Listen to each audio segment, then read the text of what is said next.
रश्मि कुछ सोचते हुए बोली, तुम आज शाम को पार्टी में जाने वाली हो ना? काव्या, हाँ। रश्मि, ओके। तुम पार्टी में पहुंचकर लोकेशन मुझे सेंड करना और मौका देखते ही भागकर बाहर आ जाना। मैं तुझे ले लूंगी। काव्या ने ओके कहा और कॉल कट कर दिया। काव्या सोफे पर बैठी सोचते हुए ही सो गई थी। जब काव्या शाम हो गई फिर भी स्टडी रूम से बाहर नहीं आई तो एकांश उसको देखने आया।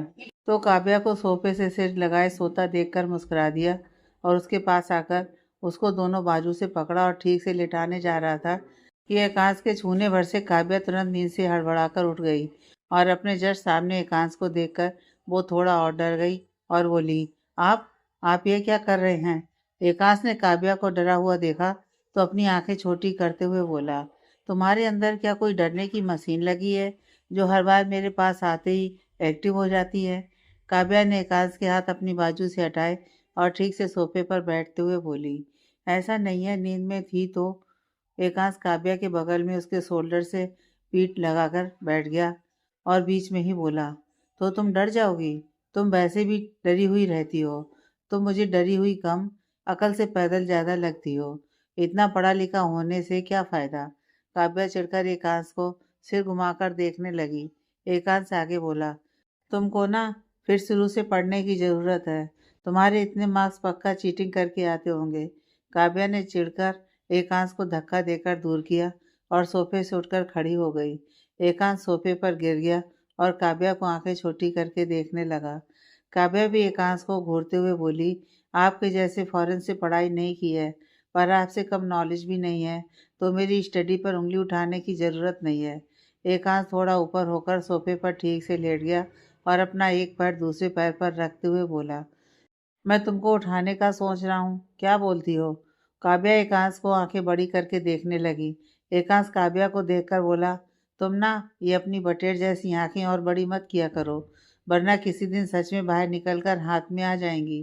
काव्या नॉर्मल हो गई और मुंह बना लिया। एकांश काव्या को देखकर गहरी सांस लेते हुए बोला, तुम्हारी हर एक चीज़ डिफेक्टिव है क्या?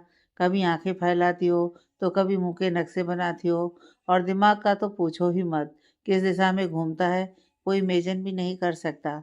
मुझे तो लगता है तुमको स्क्रैप में डालकर फिर से न्यू मैन्युफैक्चरिंग करनी पड़ेगी। काव्या मुंह खोलकर हैरानी से एकांश को देखने लगी। एकांश काव्या को देखकर फिर बोला, अब मुंह फैलाना बंद करो। आज के लिए टीवी सीरियल वाले रिएक्शन का कोटा कंप्लीट हो गया है। जाओ रेडी हो जाकर, वरना पार्टी में जाने के लिए अलग रिएक्शन होंगे तुम्हारे। काव्या ने कुछ नहीं कहा, बस चुपचाप खड़ी एकांश को घूरती रही। एकांश काव्या को देखकर खड़ा हुआ और उसके पास आकर उसके सर पर टैप करते हुए बोला, थोड़ा जल्दी निकलना है तो जल्दी रेडी हो जाओ। बोलकर एकांश बाहर चला गया। काव्या ने अजीब सा मुंह बना लिया और अपने मन में बोली, ये किस ग्रह का प्राणी है, हर टाइम अजीब ही बिहेव करता है। काव्या ने अपना सिर झटका और उसको भी रश्मि के घर जाना था तो जल्दी से रेडी होने के लिए चली गई। काव्या रूम में आई तो एकांश रूम में नहीं था और बालकनी का डोर भी बंद था तो काव्या को लगा एकांश रूम से बाहर चला गया है। इसलिए काव्या ने रूम का डोर लॉक किया और एकांश ने जो उसको ड्रेस पहनने को कहा था वो निकाल कर देखने लगी। काव्या ने ड्रेस देखी तो अपना मुंह बना लिया। वो एक रेडीमेड स्टिच साड़ी थी और उसका ब्लाउज स्लीवलेस था और उसका बैक बहुत डीप था। उसमें बस दो ही हुक थे। काव्या को साड़ी तो बहुत अच्छी लग रही थी लेकिन वो ऐसे ब्लाउज नहीं पहनती थी तो उसको अच्छा नहीं लग रहा था। काव्या ने मुंह बनाकर ब्लाउज को आगे पीछे करके देखते हुए कहा, ये दो हुक भी क्यों लगाए हैं? इसको लगाकर एहसान करने की क्या ज़रूरत थी? काव्या मुंह बनाकर उस ड्रेस को देख रही थी कि फिर काव्या को सोचकर बेचारगी से बोली, पहननी तो यही साड़ी पड़ेगी क्योंकि उस गोल इंसान ने जो कहा है, नहीं पहनी तो फिर मुझे अपनी गोल गोल बातों में घुमाएगा। पर अब बस मैं और नहीं घूम सकती उसकी बातों से। मुझे थोड़ी शांति चाहिए और वो तभी मिलेगी जब मैं उसकी कैद से निकलूंगी और वो तभी हो पाएगा जब मैं उसके अकॉर्डिंग काम करूंगी। बोलते हुए काव्या ने गहरी सांस भरी और बाथरूम में जाकर साड़ी चेंज कर आई। लेकिन हुक पीछे होने की वजह से वो ब्लाउज के हुक बंद नहीं कर पाई थी। उसके हाथ ही नहीं पहुंच रहे थे तो काव्या ने सोचा बाहर बड़े मिरर में देखकर बंद कर लेगी। काव्या आई और मिरर की तरफ पीठ देकर खड़ी हो गई और सिर घुमाकर मिरर में देखते हुए हुक लगाने की कोशिश करने लगी, पर उसे हो नहीं पा रहा था। उसके बाल भी ओपन थे और उसने हुक देखने के चक्कर में बाल आगे किए हुए तो वो उसकी आंखों में जा रहे थे। काव्या हुक लगाने के लिए स्ट्रगल कर रही थी कि अचानक उसको एकांश की आवाज़ आई, तुम्हें ज़ॉम्बी क्यों बनी हुई हो? काव्या एकांश की आवाज़ सुनकर डर गई और चीखने लगी। एकांश उसके पास आया और उसके मुंह पर हाथ रखकर बोला, तुम पागल हो क्या? हर टाइम इतना ओवर रिएक्ट क्यों करती हो? काव्या शांत हो गई और अपनी बड़ी बड़ी आंखों को और बड़ा करके एकांश को हैरानी से देखने लगी। उसके दिमाग में एक ही ख्याल चल रहा था, उसने तो डोर अंदर से लॉक किया था, फिर एकांश अंदर कैसे आया? काव्या आंखें फाड़ी हुई थी कि एकांश ने काव्या को शांत होने पर उसके मुंह से हाथ हटाया और उसके फेस से बाल साइड करके कान के पीछे करते हुए बोला, अब तुमने अपनी आंख क्यों फैलाई हुई है? काव्या ने थोड़ी डर भरी आवाज में कहा, आप अंदर कैसे आए? एकांश अपनी आईब्रो आपस में जोड़ते हुए बोला, मैं बाहर ही कब गया था? काव्या नासमझी से बोली, मतलब? एकांश फिर उसके सिर पर हल्का सा टैप करते हुए बोला, मैं बालकनी में काम कर रहा था। काव्या ने तुरंत घूमकर बालकनी की तरफ देखा तो बालकनी का डोर ओपन था।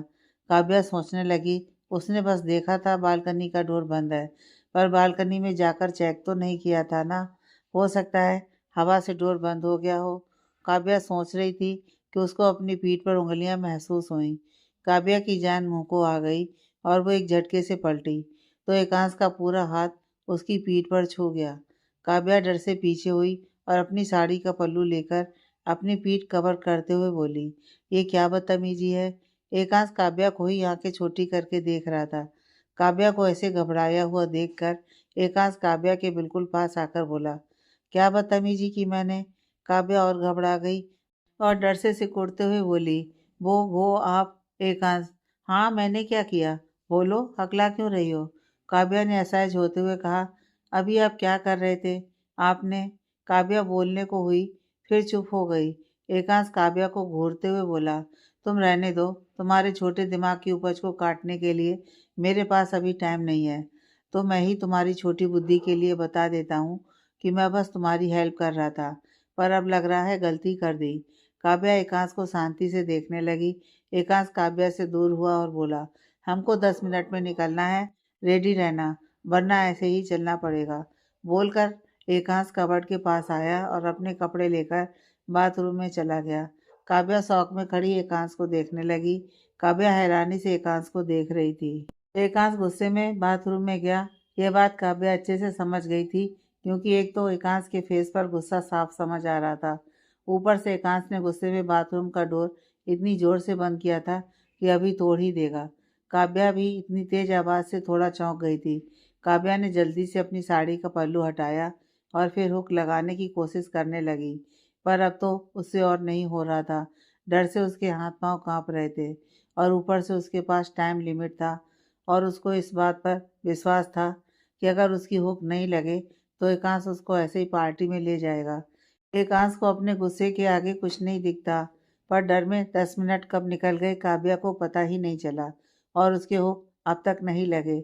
एकांश बाथरूम से बाहर आया तो काव्या डोर की आवाज़ सुनकर फिर सीधी खड़ी हो गई और एकांश को देखने लगी, पर एकांश ने उसकी तरफ नहीं देखा और दूसरे साइड बने अपने वॉच की कलेक्शन वाली ड्रॉ के पास आया और उसे एक वॉच उठाकर पहनते हुए काव्या से बोला, चलो। बस इतना बोलकर एकांश रूम से बाहर जाने लगा। काव्या ने रोनी सी सूरत बना ली। एकांश डोर से बाहर जाता उससे पहले ही काव्या डरते हुए बोली, मेरा अभी नहीं हुआ। एकांश रुक गया और पलटकर काव्या को देखकर फिर अपनी वॉच में टाइम देखते हुए बोला, तो तुम बता दो तुमको कितना टाइम लगेगा? एकांश बोलते टाइम एकदम सीरियस था। काव्या थोड़ा और घबरा गई और बोली, मुझे नहीं पता, हुक नहीं लग रहे हैं। एकांश कुछ नहीं बोला और शांति से काव्या को देखता रहा। काव्या थोड़ा हिचकिचाकर बोली, आप क्या किसी मेड को बुला देंगे मेरी हेल्प के लिए? एकांश सीरियस टोन में बोला, तुमको बुआ की बातें अच्छी लगती हैं तो बुला देता हूँ। काव्या एकांश को देखने लगी। एकांश के बोलने का मतलब वो समझ गई थी। कोई भी मेड उसकी हेल्प के लिए आती तो मंजी जी को पता चल जाता और यह भी पता चल जाता कि उसके और एकांश के बीच क्या रिश्ता है। फिर वो उसको और सुनाती। काव्या सोच रही थी कि वो क्या करे कि उसको एकांश की आवाज़ आई, तुम कुछ और पहन लो जिसमें तुम कंफर्टेबल हो। काव्या एकांश को देखने लगी। एकांश इतना बोलकर रूम से बाहर चला गया। काव्या शांति से खड़ी अभी भी एकांश के बारे में ही सोच रही थी। एकांश ने उसको चेंज करने को बोल दिया, जबकि एकांश ने ही उसे कहा था वो यही ड्रेस पहने। फिर अचानक से काव्या के दिमाग में कुछ आया और वो पलटकर अपने आप को मिरर में देखने लगी। अपने आप को देखते ही काव्या की आंखें बड़ी हो गईं और वो अचंभे में अपनी साड़ी को देखते हुए बोली, सर ने इसलिए मुझे ये साड़ी पहनने को बोला था क्योंकि उन्होंने भी इस साड़ी के मैच करके अपना सूट पहना है। मेरी साड़ी और उनका 3 पीस सेट सेम है। सोचते हुए ही काव्या शॉक हो गई थी। एकांश ने उसके कपड़े से मैच करके कपड़े क्यों पहने? काव्या फिर सवालों में घिर गई थी कि उसके फ़ोन में मैसेज पॉप हुआ। काव्या ने मैसेज देखा तो यह एकांश का मैसेज था, मैं कार में वेट कर रहा हूँ, चेंज करके जल्दी आओ। काव्या ने मैसेज रीड किया, फिर कुछ सोचने लगी। 10 मिनट बाद काव्या घर से बाहर आई और एकांश की गाड़ी में आकर बैठ गई। एकांश ने एक नज़र काव्या को देखा तो काव्या ने अभी भी वही साड़ी पहनी हुई थी, लेकिन उसने फिर अपनी पीठ से पल्ला लिया हुआ था। एकांश ने एक सेकंड को अपनी आंखें बंद की और गहरी सांस लेते हुए बोला, तुमने चेंज क्यों नहीं किया? काव्या ने एकांश को देखा पर कुछ बोली नहीं और एकांश की तरफ पीठ करके अपना पल्लू हटाकर बोली, मुझसे नहीं लग रहा, आप लगा दो। एकांश ने कुछ नहीं कहा और ना ही उसने हुक लगाए तो काव्या अपना सिर घुमाकर एकांश से बोली, प्लीज। एकांश ने फिर भी कुछ नहीं कहा पर इस बार उसने हुक लगा दी। काव्या की पीठ पर एकांश की उंगलियां छुई तो पर उसने कुछ रिएक्ट नहीं किया। अब वो इतना तो समझती थी, एकांश ने जानकर उंगलियां नहीं छुआईं। हुक बंद करने हैं तो उंगलियां टच तो होंगी ही। काव्या को अब इस बात का भी एहसास था कि एकांश उस समय भी बस उसकी हेल्प ही कर रहा था। उसने ही ओवर रिएक्ट कर दिया। एकांश ने हुक लगाकर गाड़ी स्टार्ट कर दी तो काव्या भी ठीक से सीट पर बैठ गई। लेकिन कार में फिर भी शांति थी, पर आज काव्या को यह शांति चुभ रही थी। हमेशा एकांशी उससे कुछ न कुछ बातें कर लिया करता था, पर आज वो इतना शांत और अलग ही सीरियस लग रहा था तो काव्या को अच्छा फील नहीं हो रहा था। बहुत देर शांति के बाद काव्या ने ही चुप्पी तोड़ने का सोचा और एकांश से बोली, हम कहाँ जा रहे हैं? एकांश ने बिना काव्या की तरफ देखे जवाब दिया, सक्सेस पार्टी में। काव्या ने धीरे से कहा, सक्सेस पार्टी? एकांश ने सुन लिया पर कोई जवाब नहीं दिया। काव्या ने भी आगे सवाल नहीं किया। उसको एकांश से पूछने में हिचकिचाहट हो रही थी कि ये किस बात की सक्सेस पार्टी है। कार में फिर सन्नाटा पसर गया। कुछ ही देर में दोनों पार्टी में पहुंच गए।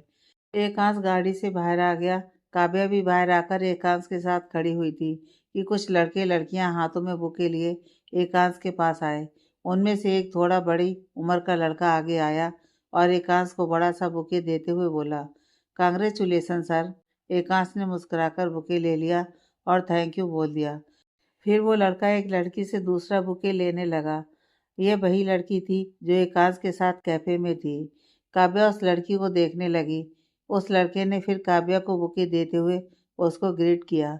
काव्या ने बुके तो ले लिया पर उसको समझ नहीं आया ये सब हो क्या रहा है।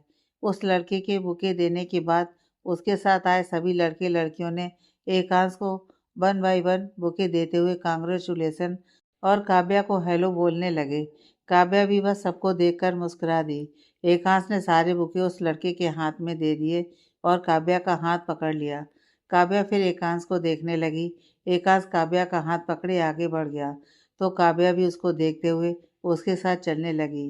पर जैसे ही वो पार्टी के अंदर आई तो एक फोकस लाइट दोनों के ऊपर पड़ी और वहां मौजूद सभी लोग दोनों को देखकर तालियां बजाने लगे। काव्या अनकंफर्टेबल होने लगी और असहज होकर इधर उधर देखने लगी। उसको अट्रैक्शन पॉइंट बनने का कोई एक्सपीरियंस नहीं था। एक्सपीरियंस क्या, उसको तो सबसे पीछे खड़े होने को ही मिलता था, जिसकी वजह से आज फर्स्ट टाइम किसी पार्टी का अट्रैक्शन पॉइंट बन के वो अंदर से घबरा रही थी, जिससे उसने एकांश का हाथ कसकर पकड़ लिया था। एकांश ने काव्या की तरफ देखा तो उसके फेस के रंग को देखकर समझ गया काव्या फिर अपने रंग की वजह से अनकंफर्टेबल हो रही है। एकांश ने काव्या का हाथ छोड़ दिया। काव्या तुरंत सिर उठाकर एकांश को देखने लगी। पर तुरंत ही उसके दिल को एक राहत का एहसास हुआ। एकांश ने उसका हाथ छोड़कर उसके शोल्डर पर हाथ रखकर उसको अपने और पास कर लिया था। एकांश फिर काव्या को लेकर आगे बढ़ गया और एक सेंटर टेबल पर जाकर पहले काव्या के लिए चेयर पीछे की और उसको बैठने का इशारा किया। काव्या बैठ गई तो एकांश भी उसकी बगल वाली चेयर पर बैठ गया। उसके बैठते ही कुछ लोग आकर फिर उसको कांग्रेचुलेसन बोलने लगे। काव्या चुपचाप बैठी एकांश को देख रही थी। एकांश आज और स्मार्ट लग रहा था। ब्लू कलर में वो मॉडल जैसा लग रहा था जो अभी रैप वॉक के लिए जाने वाला हो। काव्या एकांश में खुश ही गई थी। ऐसा नहीं था उसने एकांश को पहले नहीं देखा था, पर पहले काव्या अपने हुक की टेंशन में एकांश को ठीक से देख ही नहीं पाई थी और अब वो फुर्सत से बैठी अपनी आंखें सेक रही थी। आज उसको एकांश कुछ ज़्यादा ही अच्छा लग रहा था। यह बस एकांश के गुड लुक्स की वजह से नहीं था, शायद उसकी एक और वजह थी। वो थी काव्या के ख्वाब का पूरा होना। आज तक उसको इतनी इम्पोर्टेंस कभी नहीं मिली, पर आज एकांश की वजह से उसको वो खुशी मिली जिसकी वो बस कल्पना ही कर सकती थी। वो इतना तो समझ गई थी कि एकांश की ही सक्सेस पार्टी है, पर किस चीज़ की उसको ये नहीं पता था और ना वो जानने में इंटरेस्टेड थी। वो तो बस अभी सभी से हंस के बात कर रहे एकांश को बस निहारना चाहती थी। वो तो एकांश को देखकर ही खुश थी, पर एक बात जो उसके दिल को अजीब लग रही थी, एकांश उसको अपनी सक्सेस पार्टी में क्यों लाया। एकांश को उसके साथ चलते शर्म नहीं आई होगी। अभी तो कोई कुछ नहीं बोलेगा, पर बाद में क्या सभी उसका मजाक नहीं बनाएंगे। काव्या सोच रही थी कि उसका फ़ोन वाइब्रेट हुआ। काव्या अपने सेंस में आई और फ़ोन चेक किया तो रश्मि का मैसेज था। कहाँ हो यार, मैं कब से मेन रोड पर खड़ी हूँ, जल्दी लोकेशन भेज। काव्या मैसेज पढ़कर परेशान हो गई और सोचने लगी, क्या उसको ऐसे एकांश को छोड़कर जाना चाहिए। एकांश कहीं सही तो नहीं है और वो ही तो ज़्यादा नहीं सोच रही है। कहीं वो एकांश को गलत समझकर उसको हर्ट ना कर दे। एकांश उसको अपनी हर खुशी में शामिल कर रहा है। शामिल क्या, उसको अपने साथ रख कर चल रहा है। आज एकांश कितने गुस्से में था, फिर भी 4 लोगों के सामने उसने अपने गुस्से को भुला दिया। कहीं उसका ऐसे एकांश को बिना बताए जाना उसकी लाइफ और बेकार तो नहीं कर देगा। काव्या असमंजस में फंसी सोच रही थी कि उसको फिर कुछ ख्याल आया और वो इधर उधर देखते हुए मन में बोली, ये एकांश की सक्सेस पार्टी है तो उसके परिवार से कोई यहाँ क्यों नहीं है। और दादी, दादी से तो एकांश कितना प्यार करता है, फिर वो क्यों नहीं है। काव्या सोच ही रही थी कि इधर उधर देखते हुए उसकी नज़रें दूर पर बैठे कुछ लोगों पर गईं जो उसको देखकर बातें कर रहे थे। काव्या फिर असहज महसूस करने लगी और अपने पैर सिकोड़ने लगी। काव्या की चोर नज़रें बार बार उन लोगों के ऊपर ही जा रही थीं। काव्या के जहन में फिर अपनी पुरानी यादें घूम गईं और उसने तुरंत रश्मि को लोकेशन भेज दिया। काव्या के जहन में अब ये घूमने लगा कि कहीं एकांश ने पैसे देकर यह सब सेटअप तो नहीं करवाया है ताकि वो एकांश पर भरोसा करने लगे। अगर सच में यह एकांश की कोई सक्सेस पार्टी होती तो उसके परिवार से कोई ना कोई तो जरूर होता। सोचते हुए काव्या को पार्टी में घुटन सी होने लगी। एकांश अभी भी लोगों के साथ बात करने में बिजी था और काव्या के माथे से पसीना निकल रहा था। काव्या को अब लग रहा था कि सभी उसके कलर के बारे में बातें कर रहे हैं और सबसे बड़ा धोखा तो एकांश उसको दे रहा है। उसका इतना लो कॉन्फिडेंस कम था क्या, जो एकांश उसका पूरा मनोबल तोड़ देना चाहता है। काव्या का दम घुटने लगा था। वो बस यहाँ से निकल जाना चाहती थी, इसलिए रश्मि के मैसेज के आने का वेट किए बिना उसने बाहर जाने का डिसाइड किया। काव्या उठी और जाने को हुई तो एकांश ने तुरंत उसका हाथ पकड़ लिया और अपने सामने बैठे लड़के से एक्सक्यूज मी बोलकर काव्या से धीरे से बोला, कहाँ जा रही हो। काव्या ने एकांश को देखकर दिल में एक चिढ़ लिए कहा, बाथरूम, और एकांश से हाथ छुड़ाकर चली गई। एकांश काव्या को आंखें छोटी करके देखने लगा, पर वो अभी काव्या के पीछे उठकर जा नहीं सकता था। काव्या सीधा पार्टी के बाहर आ गई। उसकी आंखों में आंसू थे। काव्या चलकर थोड़ा आगे आ गई और रश्मि को फ़ोन करके रुंधे गले से बोली, तुम कहाँ हो। रश्मि काव्या की आवाज़ सुनकर बोली, क्या हुआ तुमको। काव्या, कुछ नहीं, मैं तुम्हारा बाहर वेट कर रही हूँ, जल्दी आओ। रश्मि, यार लोकेशन तो बहुत दूर है, मुझे टाइम लगेगा, तुम पहले बाहर क्यों आ गई। काव्या, मेरा मन अंदर लग नहीं रहा था, तुम आओ, मैं बाहर ही तुम्हारा वेट करती हूँ। रश्मि, ठीक है। काव्या ने कॉल कट कर दिया और रोड पर उधर उधर देखने लगी। पूरी रोड पर सन्नाटा पसरा हुआ था। रात हो गई थी, तो अंधेरे में ज़्यादा दूर का कुछ दिखाई नहीं दे रहा था। काव्या थोड़ा और आगे आई और रोड साइड लगी एक बेंच पर बैठ गई और एकांत के बारे में सोचने लगी। काव्या बैठी ही थी कि अचानक से उसके सामने एक गाड़ी आकर रुकी। काव्या ने अपनी आंसू भरी नजरें उठाकर सामने देखा तो उसको लगा शायद रश्मि आ गई, इसलिए काव्या उठी और गाड़ी के पास आ गई। पर वो गाड़ी के अंदर देखती कि कौन बैठा है, उससे पहले गाड़ी के पिछले डोर से एक लड़का बियर की बोतल लेकर बाहर निकला और काव्या को अपनी गंदी नज़रों से देखते हुए अंदर बैठे अपने दोस्तों से बोला, ये तो खुद ही उठकर आ गई, तू सही था, ये इसलिए रोड पर सच धज कर बैठी है। उस लड़के की बातें सुनकर काव्या की जान मुंह को आ गई और वो अपने कदम पीछे लेने लगी कि उस लड़के ने काव्या का हाथ पकड़ लिया और बोला, देखने में इतनी अच्छी नहीं हो, पर देखने में क्या रखा है, बोलो कितना चार्ज लेती हो। काव्या की डर से हालत और ख़राब होने लगी और वो उस लड़के से अपना हाथ छुड़ाते हुए बोली, भैया देखो, आपको कोई गलत फहमी हो गई है, मैं यहाँ अपनी दोस्त का इंतज़ार कर रही थी, मुझे लगा वो आ गई। वो लड़का अपने नशे भरी आवाज़ में बोला, ओह, तो तुम्हारा ग्राहक पहले से सेट है, पर तुम उसको छोड़कर हमारे साथ चल सकती हो, उससे ज़्यादा ही दे देंगे। काव्या को उस लड़के की बातें बहुत गंदी लग रही थीं और अब उससे बर्दाश्त भी नहीं हो रहा था, तो वो थोड़ा गुस्सा करते हुए उस लड़के के हाथ पर मारकर बोली, हाथ छोड़िए मेरा, वरना मैं आप सबके खिलाफ पुलिस में कंप्लेन करूंगी। वो लड़का गुस्से में आ गया और बियर की बोतल फेंककर काव्या को दोनों हाथों से पकड़कर बोला, तू मुझे अकड़ दिखा रही है, एक तो सुनसान रोड पर पहले ऐसे सज धज कर बैठी है, ऊपर से इज्जत से तेरे दाम पूछे तो पुलिस की धमकी दे रही है, अब तू कर पुलिस कंप्लेन। बोलकर वो लड़का जबरदस्ती काव्या को गाड़ी के अंदर बैठाने लगा।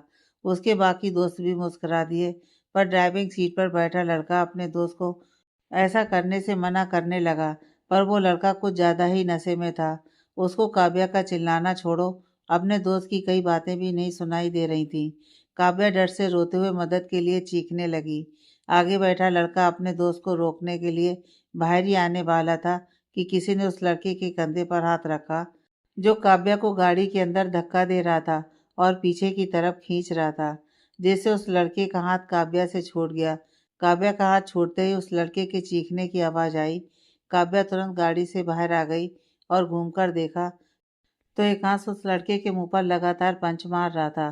काव्या की आंखों से आंसू निकलना और तेज हो गए। उस लड़के के बाकी दोस्त भी गाड़ी से बाहर आ गए। एकांश ने उस लड़के को धक्का देते हुए छोड़ दिया और काव्या का हाथ पकड़कर अपने पीछे कर लिया। वो लड़का जमीन पर मुंह के बल गिर पड़ा।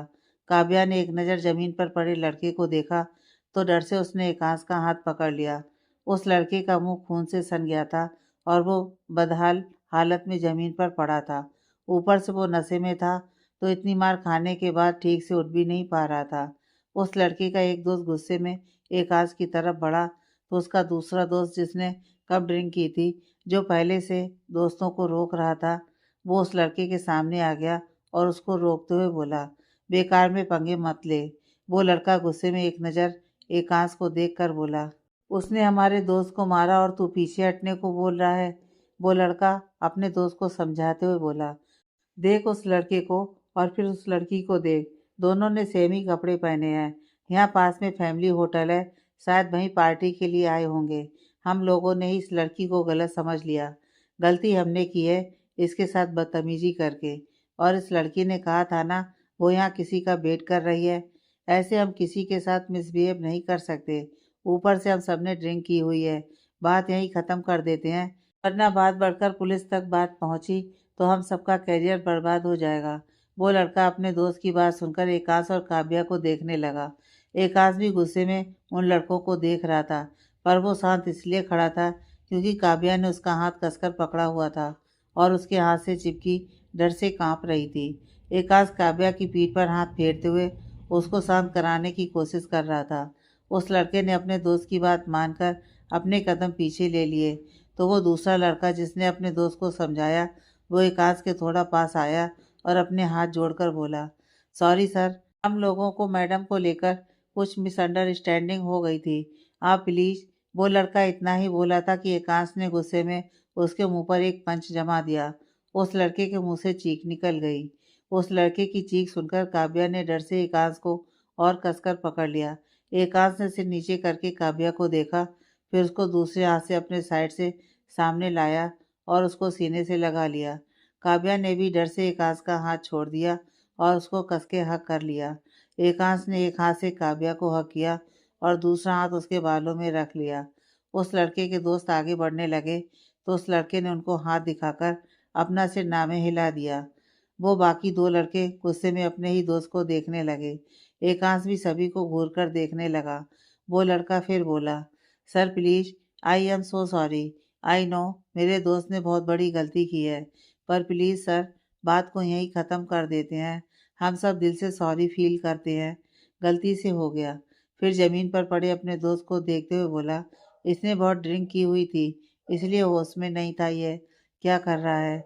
हम सभी स्टूडेंट हैं, होटल से भागकर बाहर पार्टी करने गए थे। अगर आपने कुछ किया तो हम सबका फ्यूचर खराब हो जाएगा। इतना बोलकर वो लड़का काव्या से बोला, मैम प्लीज़ माफ़ कर दीजिए हम लोगों को, हम लोग दोबारा से कभी ड्रिंक नहीं करेंगे। काव्या ने एकांश को और कसकर पकड़ लिया। उस लड़के के बार बार रिक्वेस्ट करने पर एकांश का उन लड़कों को अभी कुछ कहने का मन नहीं हुआ। उसने उनके लिए दूसरी सजा सोच ली थी। हर बार बदतमीजी का जवाब अग्रेस से दिया जाए जरूरी नहीं होता, और तब जब सामने वाले को अपनी गलती का एहसास हो गया हो, अगर अभी माफ़ ना करके उनके ऊपर गुस्सा निकाला गया तो उनमें बदले की भावना पैदा हो जाएगी और वो बाद में बड़ा जुल्म कर सकते हैं। इसलिए एकांश ने उसको जाने का इशारा कर दिया और लड़के ने एकांश को थैंक यू कहा और अपने दोस्त को उठाकर वहाँ से निकल गए। उनके जाते एकांश ने काव्या को देखा तो काव्या अभी भी एकांश को कसकर हकिए डर से आंखें भींची हुई थी। काव्या को देखकर एकांश का गुस्सा बढ़ गया। अगर अभी वो समय पर नहीं आता तो क्या होता, वो कल्पना भी नहीं कर सकता था। काव्या के एकांश के पास से जाते ही 5 मिनट बाद एकांश भी वहां से उठ गया था। एकांश काव्या के एक्सप्रेशन से इतना तो समझ गया था कि काव्या के दिमाग में कुछ तो चल रहा है और वो बाथरूम यूज़ करने तो बिल्कुल भी नहीं गई। एकांश ने पार्टी में चारों तरफ देखा तो उसको काव्या कहीं नहीं दिखी। फिर उसको लगा कि कहीं काव्या सच में तो बाथरूम नहीं गई, इसलिए उसने स्टाफ की लड़की से बाथरूम चेक करने को कहा, पर काव्या कहीं नहीं थी। एकांश परेशान होने लगा। उसने तुरंत काव्या को फ़ोन किया तो काव्या फ़ोन भी नहीं उठा रही थी। एकांश ने स्टाफ के कुछ लोगों को पार्टी में काव्या को ढूंढने को कहा और खुद होटल के बाहर आ गया। वो कुछ दूर आया था कि उसको काव्या के चीखने की आवाज़ें आईं। एकांश गुस्से में काव्या को देख रहा था। वो सच में काव्या के लिए परेशान हो गया था और वो जब काव्या के पास आया, वो नज़ारा देखकर तो उसके दिल को एक धक्का सा महसूस हुआ था। काव्या को अभी भी वैसे ही खड़ा देखकर एकांश का गुस्सा और बढ़ता जा रहा था। एकांश काव्या से जानना चाहता था कि वो होटल से इतनी दूर क्या करने आई थी और वो उसके कॉल पिक क्यों नहीं कर रही थी। एकांश से अपना गुस्सा बर्दाश्त नहीं हुआ तो वो काव्या को झटके से अपने आप से दूर करते हुए बोला, बस बहुत हुआ, अब सीधा सीधा बोलना, तुम यहाँ होटल से इतनी दूर क्या करने आई थी? काव्या एकांश की गुस्से से लाल पड़ी आंखें देखकर और डर गई। डर से उसकी जबान नहीं खुल रही थी। एकांश गुस्से में काव्या को देखते हुए बोला, तुम अपने आप को बहुत अक्लमंद समझती हो या तुमको मुझे चैलेंज देने में किक मिलती है? तुमको आइडिया भी है कि मैंने अभी तक तुमको कितने कॉल किए हैं? काव्या की आंखों से फिर आंसू निकलने लगे। काव्या रश्मि से बात करने के बाद एकांश के बारे में सोचने में इतना खो गई थी कि उसके फ़ोन में कॉल भी आई, उसको पता ही नहीं चला। ऊपर से उसका फ़ोन भी साइलेंट पर था तो उसका और ध्यान नहीं गया। एकांश गुस्से में काव्या को देखते हुए बोला, बोलो, तुम यहाँ क्या कर रही हो? तुम तो बाथरूम जाने वाली थी ना, तो यहाँ कैसे आई? काव्या एकांश की तेज आवाज़ सुनकर डर से चौंक गई। उसने डर से कुछ बोलने के लिए मुंह तो खोला पर उसके बस होंठ हिल रहे थे, उसके गले से आवाज़ नहीं निकल रही थी। एकांश फिर गुस्से में कुछ बोलने ही जा रहा था कि उसका फ़ोन बजा।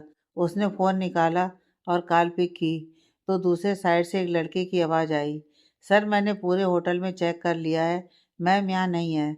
पर उस जगह पर नेटवर्क नहीं था तो एकांश को उस लड़के की आवाज़ ठीक से सुनाई नहीं दे रही थी।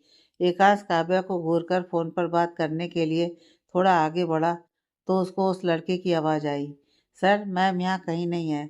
एकांश उस लड़के से बोला, काव्या मिल गई है, मैं होटल से थोड़ा दूर हूँ, ड्राइवर से मेरी गाड़ी भेज दो और मैं अब पार्टी में रिटर्न नहीं आऊँगा। वो लड़का बोला, पर सर आप पार्टी ऐसे छोड़कर चले जाएंगे? एकांश बीच में बोला। मुझे कुछ अर्जेंट काम है, तुम सब हैंडल कर लेना। बोलकर एकांश कॉल कट करके काव्या की तरफ पलटा तो काव्या किसी गाड़ी में बैठ रही थी। एकांश ने गुस्से में अपनी मुट्ठी कस ली। काव्या गाड़ी में बैठी और गाड़ी आगे बढ़कर एकांश के सामने से निकलकर चली गई। एकांश की आंखें गुस्से से फिर आग उगलने लगीं। जब एकांश फोन पर बात करने के लिए थोड़ा आगे बढ़ा, वैसे ही रश्मि की गाड़ी काव्या के बगल में आकर रुकी। रश्मि को देखकर तो काव्या को और रोना आने लगा। रश्मि गाड़ी से बाहर आई और काव्या से बोली, क्या हुआ, तुम रो क्यों रही हो? पर डर से काव्या कुछ बोल नहीं पा रही थी। रश्मि काव्या को शांत कराते हुए बोली, तुम घर चलो, फिर आराम से बात करते हैं। काव्या एकांश के चिल्लाने से और डर गई थी। ऊपर से एकांश उससे दूर जाकर किसी से बात करने गया। उससे तो काव्या का शक किसी और ही दिशा में चला गया और उसने रश्मि के साथ जाने के लिए हामी भर दी। काव्या ने गाड़ी में बैठे हुए एक बार भी एकांश की तरफ नहीं देखा था। वो बस रोई जा रही थी। रश्मि ने उसको शांत करवाया और पूछा, क्या हुआ है?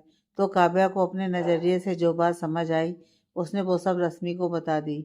रश्मि काव्या के कंधे पर हाथ रखते हुए बोली, तुमने क्या सोचा है? काव्या ने अपने आंसू पोंछे और कॉन्फिडेंस के साथ बोली, अब मैंने अपने दिमाग की सुनने का सोचा है। मैं वही करूँगी जो मुझे अच्छा लगता है। बाहर में गई दुनियादारी। जब ना मेरा परिवार है, ना कोई और, तो अकेले रह के क्यों डरना? अब मैं अपना बिजनेस शुरू करूँगी। मुझे किसी के यहाँ जॉब करने की ज़रूरत नहीं है और ना ही किसी रिश्ते की मजबूरी की वजह से किसी के घर में रहने की ज़रूरत है। मैं अभी तक बस इसलिए उसके साथ रह रही थी क्योंकि मुझे जानना था उसने मुझसे शादी क्यों की। पर अब मुझे कुछ नहीं जानना है। वो सही हो या गलत हो, मुझे उससे कोई मतलब नहीं है।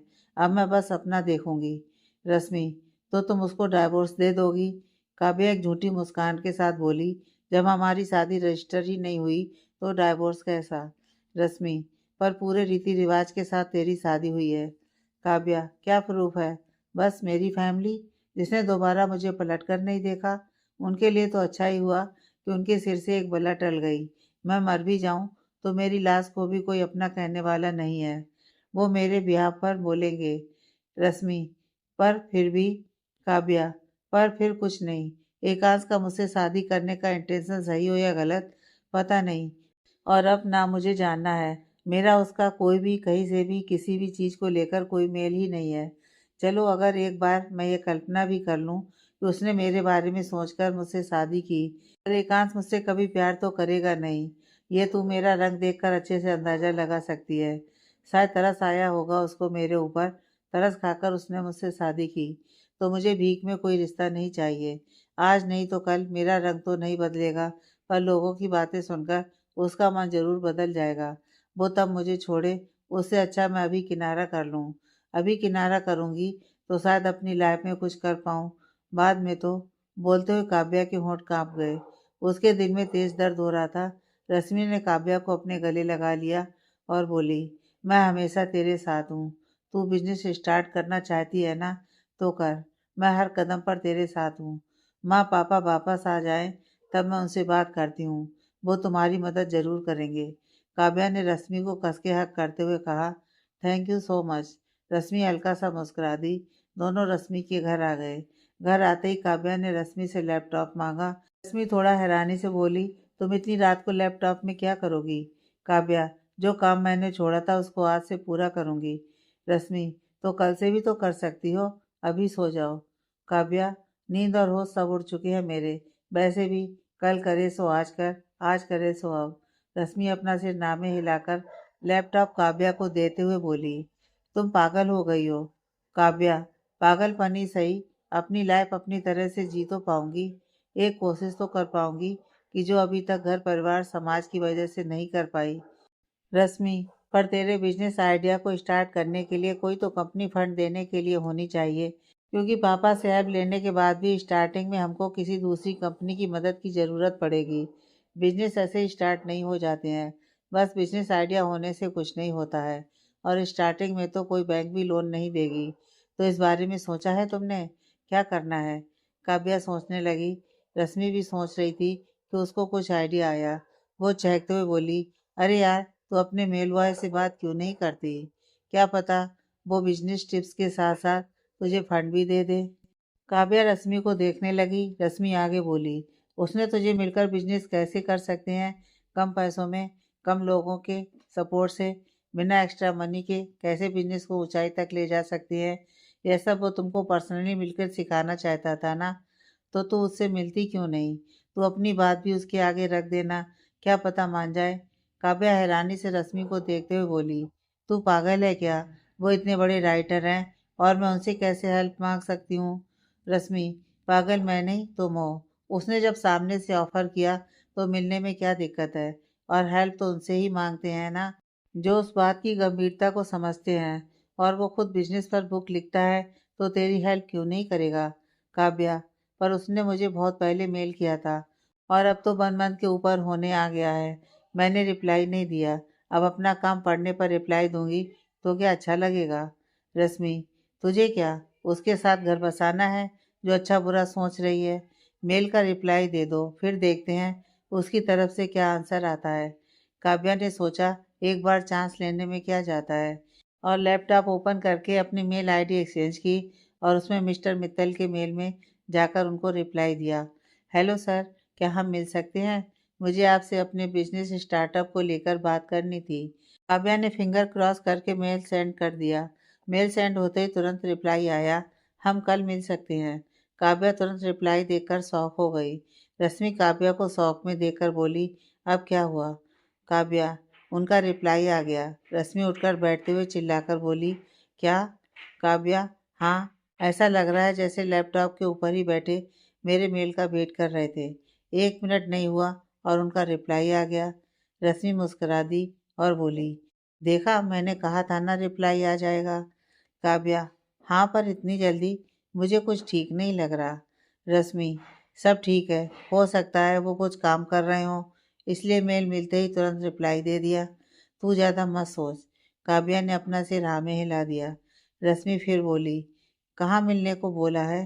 काव्या, ऐसा तो कुछ नहीं बोला, हम कल मिल रहे हैं, बस इतना ही रिप्लाई आया। रश्मि, तो पूछ लो कब और कहाँ मिलना है। काव्या ने गहरी सांस ली और मिस्टर मित्तल को फिर मेल किया, सर, हम कहाँ और कितने टाइम मिलने वाले हैं? फिर तुरंत रिप्लाई आया, मॉर्निंग 6 बजे, इन माई हाउस। काव्या मेल पढ़कर हैरानी से खुद से ही बोली, क्या सुबह 6 बजे, वो भी घर पर मैं तो जानती ही नहीं हूँ इनका घर कहाँ है। काव्या ने फिर मेल किया, क्या हम कहीं बाहर नहीं मिल सकते? रिप्लाई आया, नहीं। काव्या ने गहरी सांस लेते हुए मैसेज किया, ओके, आप अपने घर का एड्रेस सेंड कर दीजिए, मैं टाइम से आ जाऊंगी। पर इस बार कोई रिप्लाई नहीं आया। काव्या सोच में पड़ गई। काव्या ने रश्मि की तरफ देखा तो रश्मि सो चुकी थी, पर काव्या को नींद नहीं आ रही थी तो वो अपने बिजनेस आइडिया का मॉडल रेडी करने लगी। काव्या अपने आप को काम में बिजी रखना चाहती थी जिससे उसके दिल में एकांश का ख्याल न आए। आज एकांश के चिल्लाने से काव्या अंदर तक सिहर गई थी। उसको लगा था उस टाइम एकांश उसकी मेंटल कंडीशन समझेगा, पर एकांश को अपने गुस्से के आगे कुछ नहीं दिखा। जो बात काव्या को दिल में चुभी थी, फिर कॉल आने पर तो काव्या को लगा शायद एकांश उस पर इसलिए इतना गुस्सा कर रहा था, अगर उसको कुछ हो जाता तो एकांश ने जिसके साथ उसकी डील की होगी उसको क्या जवाब देगा, जिससे काव्या ने एकांश से अब दूर ही रहने का फैसला कर लिया था। फिर वजह जो भी हो। नेक्स्ट मॉर्निंग काव्या लैपटॉप पर काम करते हुए ही सो गई थी। रश्मि भी उसके पास सो रही थी कि उनके रूम के डोर पर नॉक हुआ। रश्मि नींद में ही बड़बड़ाते हुए बोली, सोने दो यार। पर डोर पर लगातार नॉक हो रहा था जिससे दोनों की नींद खुल गई।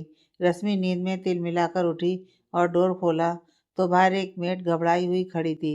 रश्मि उस मेड को देखकर बोली, क्या हुआ आंटी? वो मेड घबराई हुई सी बोली, रश्मि बेबी, आपको अरेस्ट करने के लिए पुलिस आई है। रश्मि की सारी नींद उड़ गई। काव्या का भी वही हाल था। वो भी रश्मि के पास आ गई।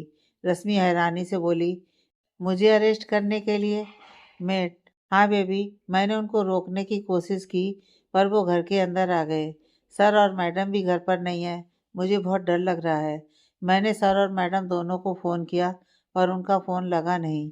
रश्मि, आंटी, आप बेकार डर रही हो। मैंने कुछ नहीं किया, शायद पुलिस को कोई गलत फहमी हो गई है। मैं बात करती हूँ। बोलकर रश्मि बाहर आई तो हॉल में एक लेडी कांस्टेबल और एक मेल कांस्टेबल के साथ पुलिस इंस्पेक्टर खड़े थे। रश्मि उनके पास आई और बोली, यस सर। काव्या भी तब तक हॉल में आ गई थी। इतनी सुबह सुबह पुलिस को देखकर वो भी घबरा गई थी। इंस्पेक्टर ने लेडी कांस्टेबल से रश्मि को अरेस्ट करने का इशारा किया। फिर रश्मि से बोले, आपने मिस्टर एकांश मित्तल की वाइफ को किडनैप किया है। उस जुर्म में हम आपको अरेस्ट करने आए हैं। रश्मि और काव्या दोनों के तोते उड़ गए। रश्मि शौक में बोली, क्या? इंस्पेक्टर लेडी कांस्टेबल से बोला, मैडम को ले चलो, बाकी की पूछताछ पुलिस स्टेशन में होगी।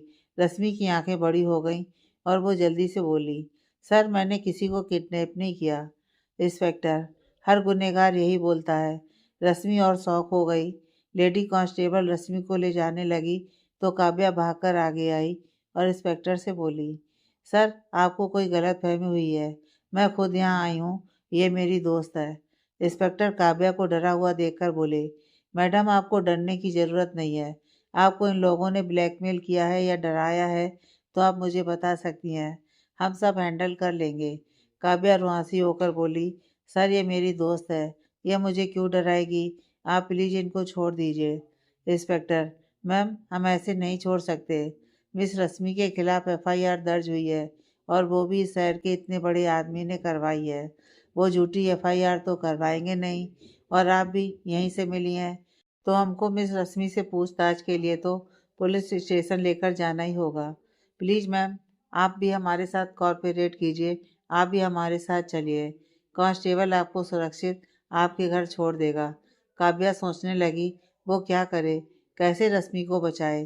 तभी उसके जहन में कुछ आया और वो इंस्पेक्टर से बोली, सर अगर खुद एकांश मित्तल अपनी एफआईआर वापस ले लें तो आप रश्मि को छोड़ देंगे? Inspector, yes ma'am. काव्या आप रुकिए, मैं अभी एकांश को कॉल करती हूँ। बोलकर काव्या भागकर रूम में आई और एकांश को कॉल करते हुए फिर हॉल में आ गई। लेकिन एकांश कॉल पिक नहीं कर रहा था। काव्या बार बार उसको कॉल कर रही थी। इंस्पेक्टर काव्या को देखकर बोला, मैडम हमको मिस रश्मि को लेकर जाना ही होगा। बोलकर इंस्पेक्टर काव्या को घर छोड़ने के लिए कांस्टेबल को छोड़कर रश्मि को लेकर चले गए। काव्या आंखों में आंसू लिए बार बार एकांश को कॉल करती रही पर एकांश ने कॉल पिक नहीं किया। काव्या ने फिर टाइम देखा तो सुबह के 5:30 बजे थे। काव्या को लगा शायद एकांश सो रहा होगा इसलिए कॉल पिक नहीं कर रहा है। काव्या खड़ी सोच रही थी कि वो अब क्या करे कि मेड उसके पास आई और बोली, मैडम मैं बहुत बार सर और मैडम को कॉल कर चुकी हूँ, उनका फ़ोन नहीं लग रहा। सर मैडम मेरे भरोसे रश्मि मैडम को छोड़कर गए थे। बोलते हुए वो रोने लगी। काव्या मेड से बोली, मैं रश्मि को कुछ नहीं होने दूंगी। बोलकर काव्या ने कांस्टेबल से कहा, सर आप मुझे घर छोड़ दीजिए। कांस्टेबल ने ओके कहा और काव्या को लेकर एकांश के घर के लिए निकल गया। रास्ते में काव्या बार बार एकांश को कॉल कर रही थी कि शायद फ़ोन की आवाज़ सुनकर एकांश उठ जाए और रश्मि को पुलिस स्टेशन तक ना ले जाना पड़े, वरना बहुत प्रॉब्लम हो जाएगी। आधे घंटे में काव्या एकांश के घर पहुंच गई और जल्दी से भागते हुए एकांश के रूम के पास आई और डोर ओपन किया तो उसकी आंखें बड़ी हो गईं। एकांश बेड पर बैठा आराम से टीवी में वीडियो गेम खेल रहा था कि आंखों में भरे आंसू बाहर आ गए और उसने वहीं खड़े हुए एकांश को अपने कांपते हाथों से फिर कॉल किया। एकांश का फोन रिंग पर था, वो तुरंत बजने लगा। काव्या को भी डोर पर खड़े होने पर एकांश के फोन की आवाज़ सुनाई दे रही थी, लेकिन एकांश ने एक नज़र अपने फ़ोन को नहीं देखा। काव्या को और रोना आने लगा। उसने कॉल कट कर दिया और अपने मन में बोली, मतलब सर जानबूझकर मेरा कॉल नहीं उठा रहे। फिर काव्या के दिमाग में कुछ आया और वो अपने मन में ही बोली, मतलब सर मुझसे कल रात का बदला ले रहे हैं। मैंने इनका कॉल पिक नहीं किया तो अब ये मेरा कॉल पिक नहीं कर रहे। पर मेरा फ़ोन तो कल साइलेंट पर था। पर जो भी है, रश्मि को मैं जेल नहीं जाने दूंगी। काव्या ने सोचते हुए गहरी सांस ली और अपने आंसू पोंछकर एकांश के पास आई। लेकिन एकांश ने एक नज़र काव्या को नहीं देखा। वो अभी भी वीडियो गेम खेलने में बिजी था। काव्या आंखों में आंसू लिए अपनी सधी आवाज़ में बोली, सर। एकांश ने फिर भी कोई रिस्पॉन्स नहीं दिया। काव्या की आंखों से आंसू निकल आए और वो अपना कांपता हाथ एकांश के कंधे पर रखते हुए बोली, सर प्लीज़ मेरी बात सुनिए। एकांश ने काव्या की तरफ देखा, फिर एक नज़र टाइम को देखा और नॉर्मल आवाज़ में बोला, तुम इतनी जल्दी उठ गईं? अभी तो बस सुबह के 6 ही बजे हैं। काव्या ने आंखों में आंसू लिए कहा, आप इतने नॉर्मल कैसे रह सकते हो? एकांश हल्की मुस्कान के साथ बोला, तो क्या करूं? तुम ही बता दो। काव्या, बताओ तो आपने रश्मि के खिलाफ एफआईआर क्यों करवाई? एकांश, ओके, तो उसको मर्डर केस में अंदर करवाना था क्या? ओह सॉरी, अभी करता हूँ। वेट, बोलकर एकांश ने अपना फ़ोन उठाने के लिए हाथ आगे बढ़ाया तो काव्या ने उसका हाथ पकड़ लिया और बोली, आप ऐसा क्यों कर रहे हो? एकांश, मैंने क्या किया? काव्या भरे गले से बोली, आपने रश्मि के खिलाफ एफआईआर दर्ज क्यों करवाई? एकांश ने काव्या को देखते हुए कहा, अब कोई मेरी वाइफ को इतनी रात में कार में बैठाकर ले जाएगा तो क्या मुझे उसकी आरती उतारनी चाहिए? काव्या रोते हुए बोली, पर मैं उसके साथ अपनी मर्जी से गई थी। एकांश काव्या को देखते हुए बोला, ये तुम्हारी प्रॉब्लम है, जैसे तुमको उल्टा इमेजिन करने की प्रॉब्लम है, वैसे ही इस बार मैंने भी इमेजिन कर लिया। काव्या की आंखों से आंसू निकलने तेज हो गए और वो रोते हुए बोली, आप प्लीज ऐसे मत करो ना, प्लीज एफआईआर वापस ले लो। उसको पुलिस स्टेशन लेकर गए हैं, पता नहीं उसके साथ क्या करेंगे। रश्मि के पेरेंट्स भी भोपाल से बाहर गए हुए हैं। आप क्या मेरी प्रॉब्लम इस टाइम समझ भी सकते हो? हमेशा रश्मि ने मेरा साथ दिया और आज मेरी वजह से वो कितनी बड़ी प्रॉब्लम में फंस गई है। आपको कोई भी दिक्कत थी तो सीधा मुझसे बात करते ना, रश्मि को बीच में लाने की क्या ज़रूरत थी? क्या आपके ईगो के आगे किसी की कोई इम्पोर्टेंस नहीं है? मैंने कितने कॉल किए आपको, पर आपने एक बार देखना तक ज़रूरी नहीं समझा। मुझे कैसा फील हो रहा है, क्या आप ये इमेजिन कर सकते हो? एकांश खड़ा हुआ और गुस्से में काव्या को देखते हुए बोला, तुमने इमेजिन किया? जब तुम होटल से बिना बताए बाहर आई तो मुझे कैसा फील हुआ? जब हर सेकंड मैं तुमको कॉल कर रहा था, तुमने अपना पागलपन साइड रखकर यह सोचा कि कोई तुमको पागलों सा ढूंढ रहा है। तुमको एक कॉल पिक करके बस इतना बोल देना चाहिए कि तुम ठीक हो। उल्टा तुम मुझे एक बार भी बताए बिना अपनी उस दोस्त के साथ चली गई जिससे मैंने तुमको दूर रहने को कहा था। वो भी छोड़ो, तुम मुझे बीच रोड पर छोड़कर गई। सोचा उस समय मुझे कैसा फील हुआ होगा। काव्या एकांश को आंखों में आंसू लिए एकटक देख रही थी।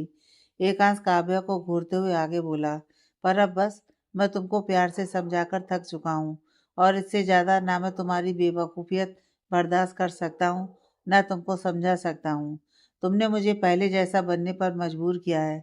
मैंने सोचा था जैसा मैं हमेशा से था वैसा तुम्हारे साथ रहूं, पर नहीं, तुम मुझे वैसा ही देखना चाहती हो जैसा मैं कुछ सालों से बन चुका हूँ।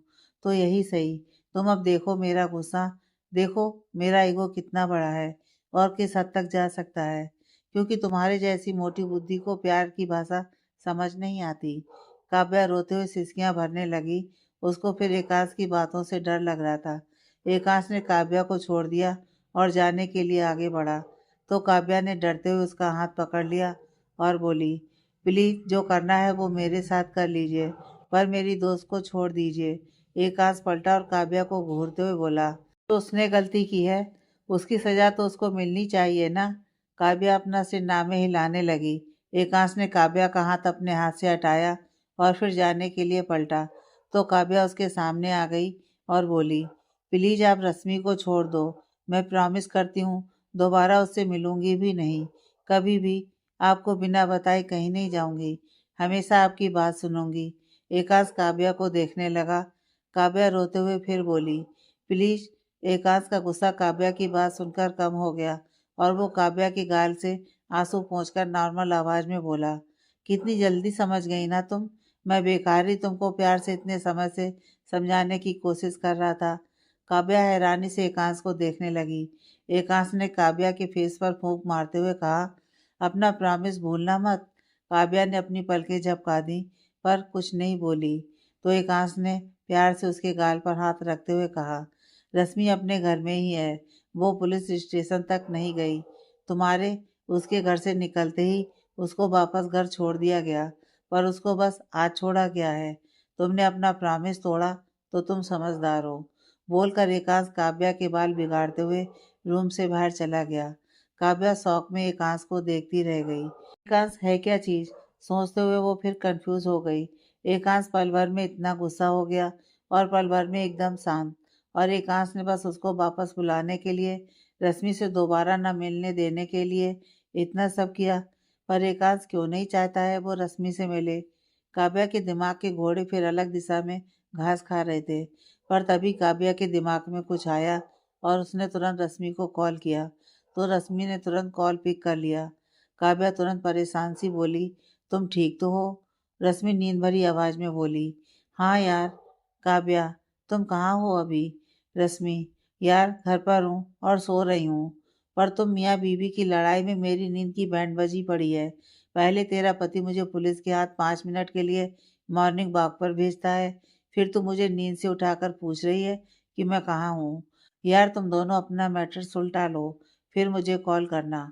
सुबह सुबह नींद की बैंड मत बजाओ। माँ पापा नहीं है तो तुम दोनों हो मेरी नींद के दुश्मन। भगवान ने भी क्या चुन चुन कर लोग दिए हैं जो मुझे सोने ही नहीं देते। काव्या हल्का सा मुस्कुरा दी और बोली, ठीक है तुम सो जाओ। काव्या का बोलना था कि रश्मि ने कॉल कट कर दिया। काव्या ने अपने आंसू पोंछे और फिर एकांश के अभी किए गए बर्ताव के बारे में सोचने लगी। क्या एकांश ने उसके साथ ऐसा इसलिए किया ताकि वो भी फील कर सके? कल एकांश को कैसा फील हुआ? क्या एकांश को कल उसका बिना बताए जाना इतना हर्ट किया? क्या उसने फिर गलती की? पर चिल्लाया तो एकांश ने था ना, तो उसने गलती कहाँ की? क्या उसको अपने मन से अपनी दोस्त के घर जाने तक का हक नहीं है? क्या वो कुछ समय आराम से सोचने के लिए भी नहीं ले सकती? काव्या ने अपना सिर ऊपर कर लिया और अपनी आंखें बंद करते हुए मन में बोली, क्या सोचा था और क्या हो गया है? अब तो रश्मि के घर तक का दरवाजा बंद हो गया है। आखिर सर चाहते क्या है मुझसे? कहीं सर साइको वाइको तो नहीं है जिनको इंसानों को कैद करने में मजा आता है? काव्या सोच रही थी कि उसको कदमों की आवाज आई। उसने तुरंत अपनी आंखें खोल ली तो एकांश हाथ में चाय का कप लिए उसकी तरफ आ रहा था। काव्या थोड़ा घबरा गई और अपने कदम पीछे करते हुए बोली, आप? वो आगे कुछ बोलती उससे पहले एकांश उसके बिल्कुल सामने आकर खड़ा हो गया और उसको ऊपर से नीचे तक देखते हुए बोला, शायद अभी भी तुमको ठीक से समझ नहीं आया। काव्या नासमझी से एकांश को देखने लगी।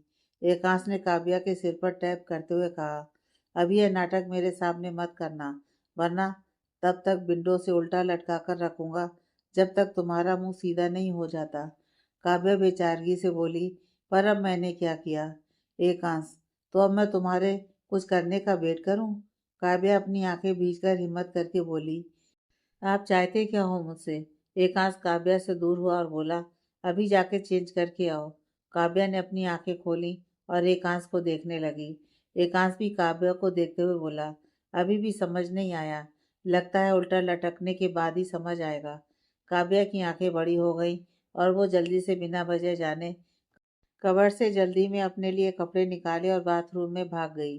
काव्या बाथरूम में आई और उसको वैसे भी बात लेना था क्योंकि वो रश्मि के घर से ऐसे ही हड़बड़ी में आ गई थी।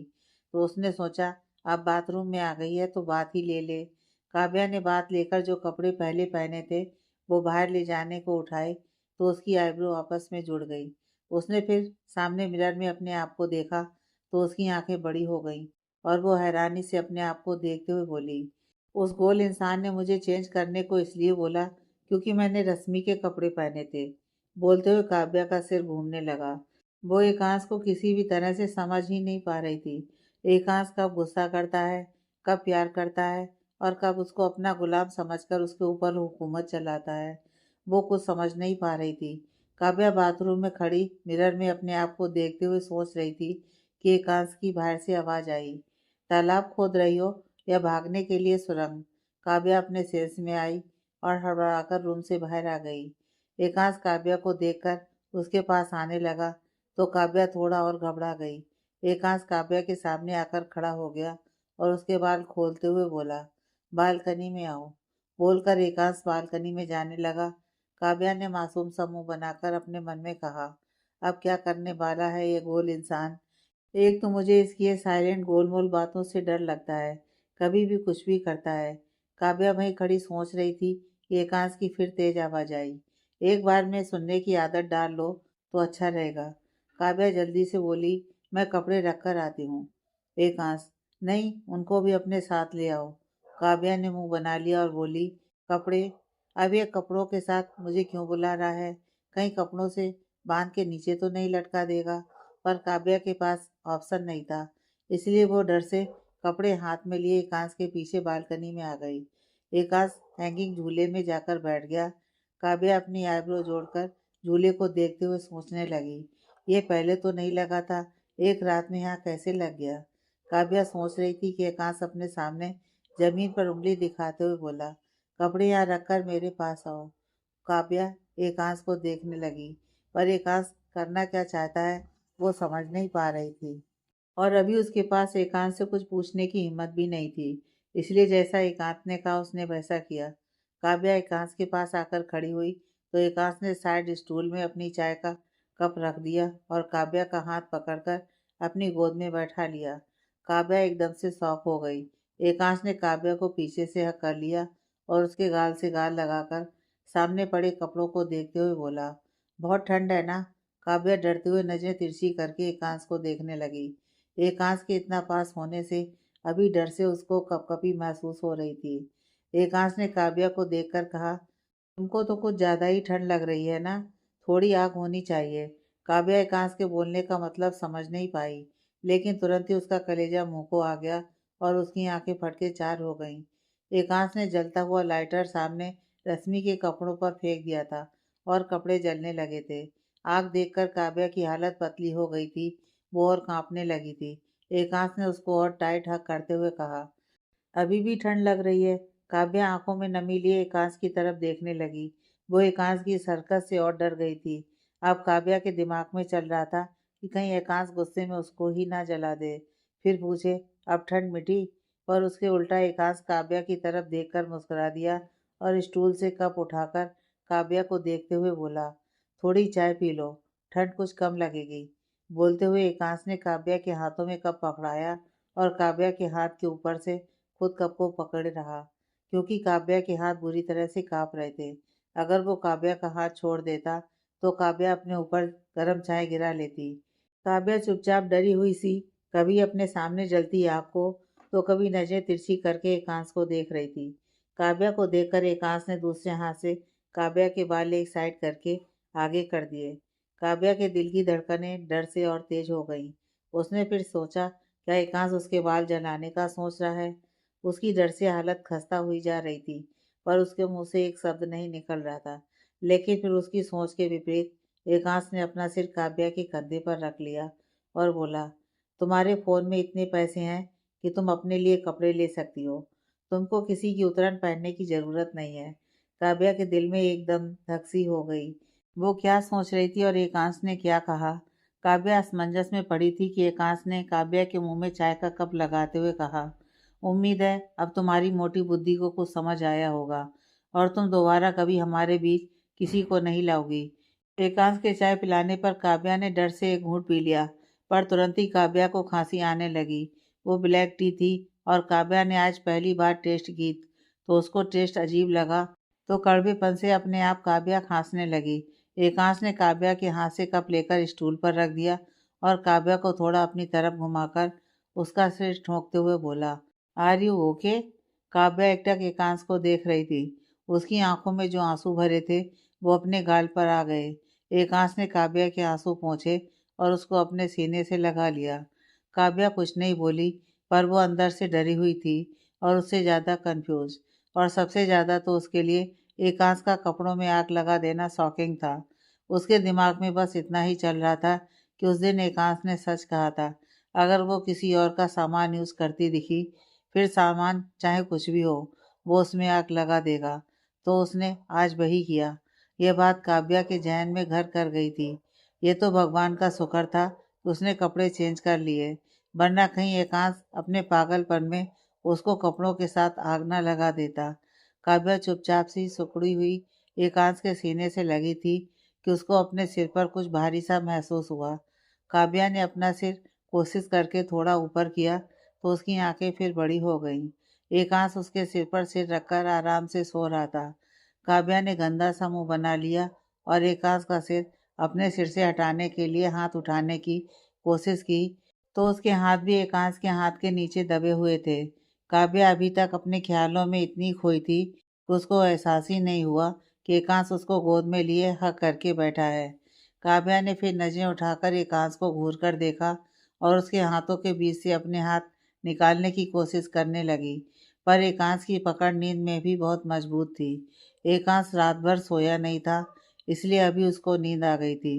पर काव्या ऐसे परेशान हो रही थी, उसको ऐसे एकांश के साथ बैठना बिल्कुल अच्छा नहीं लग रहा था। वो बस एकांश की कैद से निकलना चाहती थी, पर वो कामयाब नहीं हो पा रही थी। थक हार कर काव्या वैसे ही मुंह बनाकर बैठी रही और चिढ़कर बोली, घर में कैद किया हुआ है, इतना क्या कम था जो अब अपनी बाहों में भी कैद करके रखा है। सच में इस इंसान को समझना मुश्किल ही नहीं, नामुमकिन है। गिरगिट भी फेल है इसके आगे। लगता है अपने ऊपर कलर कोडिंग करके घूमता है, तभी तो पलक झपकते रंग बदल देता है। गिरगिट की ऊंची प्रजाति का आदमी। काव्या खिसियाई हुई बैठी बड़बड़ा रही, पर कुछ कर नहीं सकती थी। आगे की कहानी नेक्स्ट पार्ट में।